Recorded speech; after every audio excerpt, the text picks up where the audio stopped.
Episode 4 The Mystic Amulet.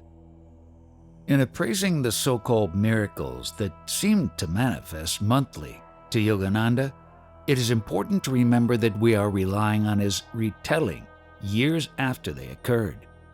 Memory is a faulty instrument, and often when we write down our narratives for publication, we cut corners, even if unconsciously, to make them more engaging and dramatic. We also tend to cut out pertinent details that shed a different light on what transpired and which may upturn our own chosen interpretation. Little mother, thy son will be a yogi. As a spiritual engine, he will carry many souls to God's kingdom.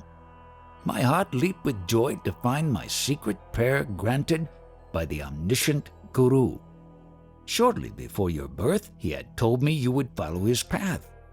Later, my son, your vision of the great light was known to me, and your sister Roma, as from the next room we observed you motionless on the bed.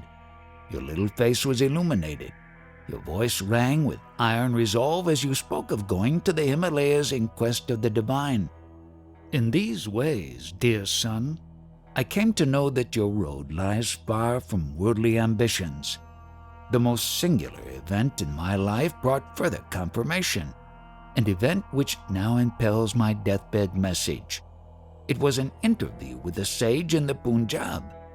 While our family was living in Lahore, one morning the servant came precipitately into my room. Mistress, a strange sadhu is here. He insists that he see the mother of Mukunda. These simple words struck a profound chord within me. I went at once to greet the visitor, bowing at his feet. I sensed that before me was a true man of God. Mother, he said, the great masters wish you to know that your stay on earth will not be long. Your next illness shall prove to be your last. There was a silence, during which I felt no alarm, but only a vibration of great peace. Finally he addressed me again. You are to be the custodian of a certain silver amulet. I will not give it to you today. To demonstrate the truth in my words, the talisman shall materialize in your hands tomorrow as you meditate. On your deathbed, you must instruct your eldest son, Ananta, to keep the amulet for 1 year and then to hand it over to your second son. Mukunda will understand the meaning of the talisman from the great ones. He should receive it about the time he is ready to renounce all worldly hopes and start his vital search for God. When he has retained the amulet for some years and when it has served its purpose, it shall vanish, even if kept in the most secret spot. It shall return whence it came. I proffered alms to the saint and bowed before him in great reverence. Not taking the offering, he departed with a blessing. The next evening, as I sat with folded hands in meditation, a silver amulet materialized between my palms, even as the sadhu had promised. It made itself known by a cold, smooth touch. I have jealously guarded it for more than 2 years, and now leave it in Ananta's keeping.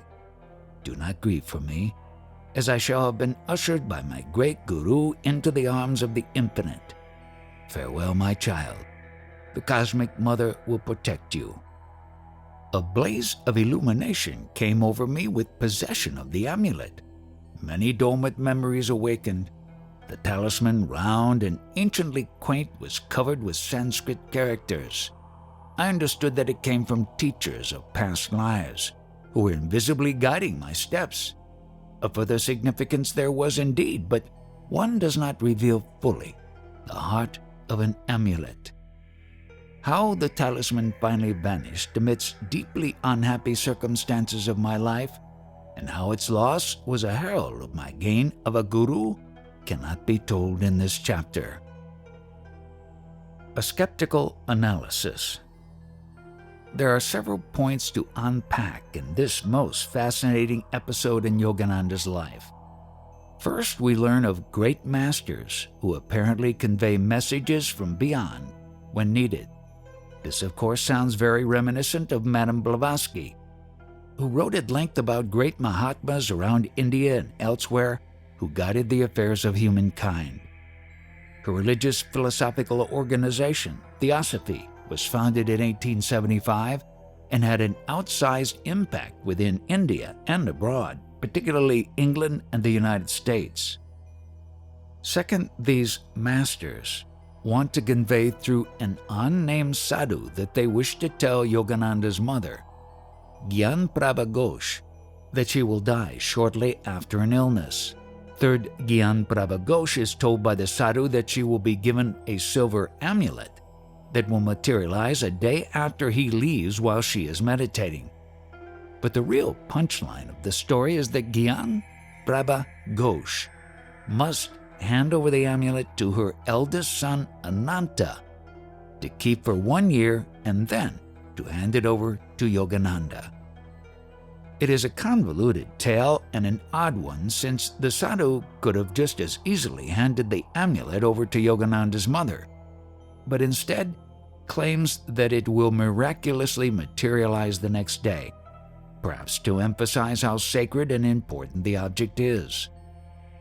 If Yogananda's narrative is taken at face value and is not the product of excessive hagiography, it implies that the known laws of physics are wrong and magical talismans can appear out of thin air. But is this conclusion really warranted? Are there other, more plausible explanations? I definitely think so, particularly since a number of Indian gurus have claimed to produce religious trinkets out of thin air, have been exposed as sleight-of-hand magicians. One doesn't have to look any further than the nefarious exploits of Satya Sai Baba to know that bad parlor tricks can be passed off as divine manifestations. Perhaps the sadhu slipped the amulet to Gyan Prabha Ghosh without her knowledge, and later, when meditating, she found it and believed it was a miraculous occurrence. Or maybe after repeated retellings about this amulet, the more mundane aspects surrounding it became divinized in the process. Memories are fallible, but more elemental are the details that get left out whenever we tell a truncated anecdote. The structure of Yogananda's report is strategically designed, since he sets the reader up in Chapter 2 for what will happen in Chapters 4 and 10. He is consciously creating drama and a mystery so as to entice the reader to want to know more. It is a clever piece of writing. But that doesn't mean that the amulet's appearance and later disappearance, see Chapter 10, accords with Yogananda's recounting, since we can often be too easily duped by magician tricks, believing that they defy logic. Sadly, India has no dearth of sham sadhus who deceive naive believers. Naturally, there may be other alternative explanations concerning the amulet, but hearsay is not evidence of a miracle, regardless of what we may personally believe or want to be the case.